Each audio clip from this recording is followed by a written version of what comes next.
ರಾಜ್ಯದಲ್ಲಿ ಹಲವೆಡೆ ಮಳೆ, ಕೆಲವೆಡೆಗಳಲ್ಲಿ ಬರ. ಕಲ್ಯಾಣ ಕರ್ನಾಟಕದ ಹಲವು ಕಡೆಗಳಲ್ಲಿ ಆಗಿಲ್ಲ ಮಳೆ. ಮಳೆ ಇಲ್ಲದೆ ಒಣಗ್ತಾ ಇದೆ ಬಿತ್ತನೆ ಮಾಡಿದಂಥ ಬೆಳೆಗಳು. ಮಳೆಗಾಗಿ ದೇವರ ಮೊರೆಯನ್ನು ಹೋಗ್ತಾ ಇದ್ದಾರೆ ಅನ್ನದಾತರು. ಕೆಲವು ಕಡೆ ತುಂಬ ಮಳೆ, ಕೆಲವು ಕಡೆ ಮಳೆನೇ ಇಲ್ಲ. ವಿಜಯನಗರ ಜಿಲ್ಲೆಯ ರೈತರಿಂದ ವಿಶೇಷ ಪೂಜೆಯನ್ನು ಈಗ ಮಾಡಲಾಗಿದೆ. ವಿಜಯೀ ಗಣಪತಿ ದೇವಸ್ಥಾನದಲ್ಲಿ ಮಳೆಗೆ ಪ್ರಾರ್ಥನೆಯನ್ನು ಮಾಡಲಾಗಿದೆ. ರುದ್ರಾಭಿಷೇಕ, ಪಂಚಾಮೃತಾಭಿಷೇಕ ಮಾಡಿ ಪೂಜೆಯನ್ನು ಸಲ್ಲಿಸಿದ್ದಾರೆ ಅನ್ನದಾತರು. ಮುಂಗಾರು ಕೈ ಕೊಟ್ಟಿದ್ದು ಬರಗಾಲ ಘೋಷಣೆ ಮಾಡಿ ಅಂತ ಒತ್ತಾಯವನ್ನು ಮಾಡಲಾಗ್ತಾ ಇದೆ. ಪ್ರತಿ ಎಕರೆಗೆ 50,000 ರೂಪಾಯಿ ಪರಿಹಾರ ಕೊಡೋಕೆ ರೈತರು ಈಗ ಆಗ್ರಹಿಸ್ತಾ ಇದ್ದಾರೆ. ರಾಜ್ಯದಲ್ಲಿ ಒಂದು ಕಡೆ ಮಳೆ, ಇನ್ನೊಂದು ಕಡೆಗೆ ಬರಗಾಲ ಆವರಿಸಿರ್ತಕ್ಕಂಥದ್ದು. ಈಗ ಕಲ್ಯಾಣ ಕರ್ನಾಟಕದ ಭಾಗದಲ್ಲಿ 2 ತಿಂಗಳು ಕೂಡ ಕಳೀತಾ ಬಂದರೂ ಕೂಡ ಇದುವರೆಗೂ ಕೂಡ ಮುಂಗಾರು ಮಳೆ ಆಗದೇ ಇರೋದು ಈಗ ರೈತರ ಒಂದು ಸಂಕಷ್ಟಕ್ಕೆ ಕಾರಣ ಆಗಿರ್ತಕ್ಕಂಥದ್ದು. ಈಗ ವಿಶೇಷವಾಗಿ ರೈತರು 2 ತಿಂಗಳು ಕಳೆದರೂ ಕೂಡ ಮಳೆ ಆಗದೇ ಇರತಕ್ಕಂಥ ಹಿನ್ನೆಲೆಯಲ್ಲಿ ಈಗ ವಿಜಯ ಮಹಾಗಣಪತಿಯ ಮೊರೆಗೆ ಹೋಗಿರ್ತಕ್ಕಂತಹದ್ದು. ವಿಜಯ ಮಹಾಗಣಪತಿಯ ಟೆಂಪಲ್ಗೆ ಒಂದು ವಿಶೇಷ ಪೂಜೆ ಸಲ್ಲಿಸಿ ಇವತ್ತು ಮಳೆಗಾಗಿ ಪ್ರಾರ್ಥನೆ ಮಾಡಿರ್ತಕ್ಕಂತಹದ್ದು. ವಿಜಯನಗರ ಜಿಲ್ಲೆಯ ಹೊಸಪೇಟೆ ನಗರದ ಹೊರಭಾಗದಲ್ಲಿರ್ತಕ್ಕಂಥ ವಿಜಯ ಮಹಾಗಣಪತಿ ಏನು ದೇವಸ್ಥಾನದ ಮುಂಭಾಗದಲ್ಲಿ ನಾನು ಇರ್ತಕ್ಕಂತಹದ್ದು. ಇಲ್ಲಿ ದೃಶ್ಯಗಳು ಕೂಡ ನೋಡ್ಬೋದು.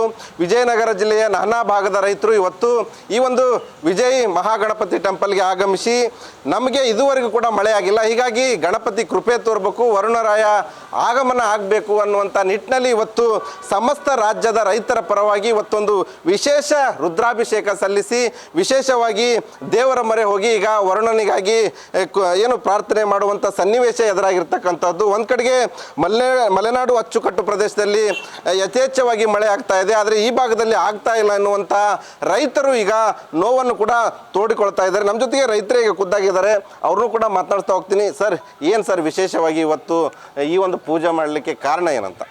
ರಾಜ್ಯಾದ್ಯಂತ ಮತ್ತು ಜಿಲ್ಲಾದ್ಯಂತ ಸಮರ್ಪಕವಾಗಿ ಮಳೆ ಆಗ್ತಿಲ್ಲ ಸರ್.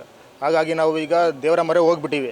ಈಗ ಮಲೆನಾಡಿನ ಪ್ರದೇಶದಲ್ಲೇನೋ ಮಳೆ ಸಮರ್ಪಕ ಚೆನ್ನಾಗಾಗ್ತಿದೆ. ಅಲ್ಲಿ ನಮಗೆ ಈಗ ನೀರಾವರಿ ರೈತರನ್ನ ಬದುಕಿಬಿಡ್ತಾರೆ, ಆದರೆ ಈಗ ಮಳೆ ಆಧಾರಿತ ರೈತರು ಹೆಂಗೆ ಅಂತೇಳಿ ನಾವು ಅದೊಂದು ಚಿಂತನೆ ಇಟ್ಕೊಂಡು ನಾವು ದೇವರ ಮೊರೆ ಹೋಗಿ ಸರ್ ಆದಷ್ಟು ಬೇಗ ಮಳೆ ಬರಲಿ ಅಂತೇಳಿ ನಮ್ಮ ಪಂಚಮಾಭಿಷೇಕ ಮಾಡಿಸಿ ಸರ್. ಇವತ್ತು ಸಂಕಲ್ಪ ಮಾಡಿವಿ ಆದಷ್ಟು ಬೇಗ ಮಳೆ ಆಗಲಿ ಅಂತೇಳಿ ಸಂಕಲ್ಪ ಮಾಡಿ ಸರ್. ಸರ್, ಈಗ ವಿಶೇಷವಾಗಿ ಕಳೆದ ಸಂದರ್ಭದಲ್ಲಿ ಅಂದರೆ ಕ್ರಸ್ಟ್ ಗೇಟ್ ಹೊಡೆದಂಥ ಸಂದರ್ಭದಲ್ಲಿ ಈ ಭಾಗದ ರೈತರಿಗೆ 2ನೇ ಬೆಳಗು ನೀರು ಹರಿಸಿದ್ದಿಲ್ಲ.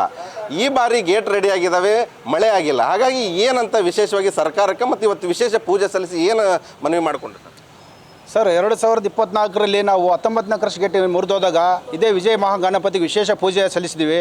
ಆವಾಗ ಅದು ಸಕ್ಸಸ್ ಆಯಿತು 19ನೇ ಗೇಟು. ಅದೇ ರೀತಿ 2025ರಲ್ಲಿ ಕಂಪ್ಲೀಟ್, ಈಗ 26ರಲ್ಲಿ ಕಂಪ್ಲೀಟ್ ಆದ್ರೂ ಮಳೆ ಕೊರತೆ ಆಗೈತಿ. ಇವತ್ತು DK ಶಿವಕುಮಾರ್ ಅವರು ಹೇಳ್ತಿದ್ದಾರೆ, ಜಲಾಶಯನ ನಂಬಿ ಯಾರು ಬಿತ್ತನೆ ಮಾಡೋಕ್ಕೆ ಹೋಗ್ಬೇಡ್ರಿ, ನಾವು ಕೈಗಾರಿಕೆಗೆ ನೀರು ಕೊಡ್ತೀವಿ ಎಂಬ ಒಂದು ಮುನ್ಸೂಚನೆ ಇಟ್ಕೊಂಡು ಅವ್ರು ಹೇಳಕತ್ತಾರ. ಇವತ್ತು ಅದೇ ರೀತಿಯಾಗಿ ರೈತರಿಗೆ ಏನು ಕೊಡ್ತಾಯಿದ್ದೀರಿ? ಈಗ ಬಿತ್ತನೆ ಮಾಡಬೇಡ್ರಿ ರಾಜ್ಯದಲ್ಲಿ ಅಂತ ನೀವು ಹೇಳಕತ್ತೀರಿ. ಈಗ ಪರಿಹಾರ ಏನು ಕೊಡ್ತಾಯಿದ್ದೀರಿ? 50,000 ರೂಪಾಯಿ ಎಕರೆಗೆ ಕೊಡಬೇಕು, ಸಂಪೂರ್ಣ ಸಾಲ ರೈತರ ಮನ್ನಾ ಮಾಡಬೇಕು. ಯಾವುದೇ ಕಾರಣಕ್ಕೂ ಕೈಗಾರಿಕೆಗಳಿಗೆ ನೀರು ಬಿಡಬಾರ್ದು. ಈಗ 9.7 TMC ನೀರಿದೆ, ಈಗ 4,000 ಕ್ಯೂಸೆಕ್ಸ್ ಇನ್ಫ್ಲೋ ಸ್ಟಾರ್ಟ್ ಆಗಿದೆ ಸರ್. ಈಗೀಗ ಇನ್ನೂ ಭಾಳ ಇದೆ ಸರ್. ಹಂಗಾಗಿ ಮುಂಗಾರು ಏನು ಕೈ ಕೊಟ್ಟೈತಿ. ಅದರಿಂದ ನಮ್ಮ ವಿಶೇಷವಾಗಿ ಕಲ್ಯಾಣ ಕರ್ನಾಟಕ ಭಾಗದ ರೈತರಿಗೆ ನಮಗೆ ಪ್ರತಿಯೊಂದು ಎಕರೆಗೆ 50,000 ರೂಪಾಯಿ ಸಾಲ ಮನ್ನಾ ಮಾಡಬೇಕು, ಪರಿಹಾರ ಕೊಡಬೇಕು, ಸಂಪೂರ್ಣ ಸಾಲ ಮನ್ನಾ ಮಾಡ್ಬೇಕಂತ ರಾಜ್ಯ ಸರ್ಕಾರ ಈ ಮೂಲಕ ಕೇಳ್ಕೊಳ್ತೇನೆ ಸರ್. ಇದಿಷ್ಟು ಈ ಭಾಗದ ರೈತರು ಹೇಳ್ತಾ ಇರ್ತಕ್ಕಂಥ. ಒಂದು ಕಡೆಗೆ ನಮಗೆ ಮಳೆ ಆಗಿಲ್ಲ, ಇನ್ನೊಂದು ಕಡೆಗೆ ಮುಖ್ಯಮಂತ್ರಿ DK ಶಿವಕುಮಾರ್ ಅವರು ಒಂದು ಸರ್ಕಾರ ಏನಿದೆ ಒಂದು ಆದೇಶ ಹೊರಡಿಸಿರ್ತಕ್ಕಂಥದ್ದು. ಅದರಲ್ಲೂ ಕೂಡ ಈ ಭಾಗದ ರೈತರು ಏನಿದ್ದಾರೆ, ತುಂಗಭದ್ರಾ ಜಲಾಶಯದ ಅಚ್ಚುಕಟ್ಟು ಪ್ರದೇಶದ ರೈತರು ಬೆಳೆಯನ್ನು ಬೆಳಿಬಾರ್ದು ಅನ್ನುವಂಥ ಒಂದು ಆದೇಶ ಹೊರಡಿಸಿದ್ದಾರೆ. ಹಾಗಾಗಿ ಕೂಡಲೇ ರಾಜ್ಯ ಸರ್ಕಾರ ಏನು ಆದೇಶ ಹೊರಡಿಸಿದೆ ಅದನ್ನು ಮರುಪರಿಶೀಲನೆ ಮಾಡಬೇಕು. ಅದ್ರ ಜೊತೆಗೆ ಒಂದು ವೇಳೆ ನೀರು ಬಿಡದೇ ಹೋದಲ್ಲಿ 2ನೇ ಬೆಳೆ ಒಂದು ಪರಿಹಾರ ಕೊಡುವಂಥ ಕೆಲಸಕ್ಕೆ ಮುಂದಾಗಬೇಕು ಅನ್ನುವಂಥ ರೈತರು ಕೂಡ ಈಗ ಆಗ್ರಹ ಮಾಡ್ತಾ ಇರ್ತಕ್ಕಂತಹದ್ದು. Shivananda Salli, news first, Vijayanagara.